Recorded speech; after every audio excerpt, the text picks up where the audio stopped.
देखिए आदरणीय श्रोतागण, आज हम आपके सामने एक ऐसे रोग का वर्णन करने जा रहे हैं जिसमें जो रोगी होता है मुख से विभत्स चेष्टाएं करता है और जो पाखंडी लोग हैं तो वो फिर भूत प्रेत का हवाला देते हैं और समय पे डॉक्टर के पास ना जाके फिर वो रोगी की दुर्दशा हो जाती, रोग का प्रकोप और बढ़ जाता है। वरन जो PGIMS रोहतक का वो है मनोरोग विभाग है, वहाँ स्पष्ट आप लिखा देख सकते हैं कि भूत प्रेत कुछ नहीं होते, आप मानसिक रोगों का आके यहाँ उपचार करवाइए। और फिर कुछ ऐसे भी होते हैं कि जो जानबूझकर यह उपक्रम करते हैं, वरन उसके वो हर समय ही थोड़ी वो प्रकोप रहता है। तो जो भूत प्रेत निकालने का स्वांग करते हैं जो ढोंगी गुरु, क्या उनके पास जाके भी वो एकदम से उसी समय वो रोग का प्रकोप हो जाएगा? तो ऐसा नहीं होता। तो ये उसको सरकार को भी ऐसे लोगों को वो दंडित करना चाहिए जो ऐसा वो करते हैं, भूत प्रेत का हवाला देते हैं। लेकिन कहाँ वो गुहार लगाई जाए, क्योंकि ऋषि दयानंद जी ने कहा कि वो प्रसन्नकर्ता ने कहा क्या राजा इनको दंड नहीं देता? तो ऋषि दयानंद जी लिख रहे हैं कि इन्होंने राजा को भी अपने जाल में फांस लिया है। तो वो बुद्धिमान लोग ही विद्या का प्रचार करके तो इस प्रकार बचा सकते हैं।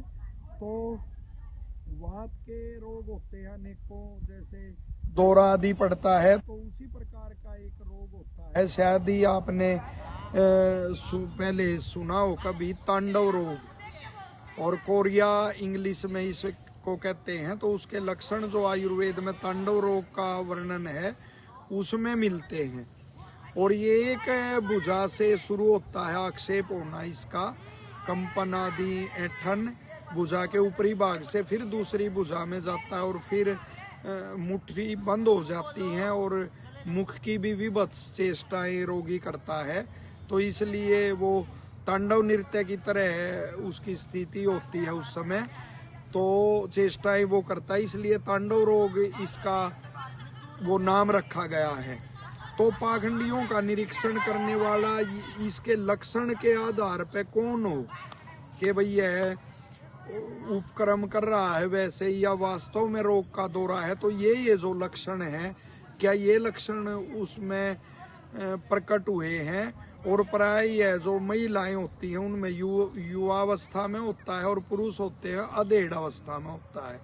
तो अनेक लक्षण ऐसे देख के फिर इसका निदान करना चाहिए कि ये वास्तव में वही रोग है क्या, और रोग होने पर वो किसी अच्छे प्रशिक्षित सुवैद्य के पास, डॉक्टर के पास, और जैसे हमने हवाला दिया कि ये जैसे बड़े हॉस्पिटल हैं अपने, तो इनमें अपना उसको रोगी को दिखाना चाहिए ताकि यह ठग विद्या बच के और अनेकों का वो भला इसमें हो सके। तो आशा है आप लोग इसमें हमारे इस और फैल रहा है, बड़े बड़े जो गुरु अनेक लाखों करोड़ों में जिनके फॉलोवर हैं वो भी इसको कर रहे हैं। तो इस देश की है प्रभु रक्षा कर, क्योंकि कितने स्वांग उसमें भरते होंगे, कितने जो कर्म है मुख्य जीवन का एक वो है, पुरुषार्थ है, कर्म प्रधान सृष्टि है, मनुष्य